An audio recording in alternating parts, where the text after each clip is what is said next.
Ti stimo Venezia, mi encanta. 非常喜欢。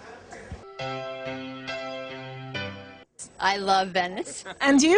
I love Venice. Vabbè, amo Venezia. Tu amate i turisti di Venezia? Tanto perché fa parte della nostra economia. Mi danno fastidio.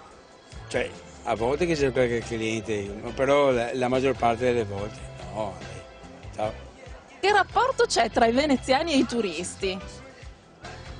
Non sarebbe tanto simpatico, però Venezia è turistica e bisogna accettarli. I vaporetti, se così, mi dispiace che ne cavalli a 3. Il caldino, guardi. Diciamo che in generale sì, più amore, ma insomma qualche volta insomma, il rapporto non è sempre dei più semplici. E se scamparia via. Comunque cosa si ha da fare? Italia è la città più bella del mondo, ma una volta era più tranquilla. So.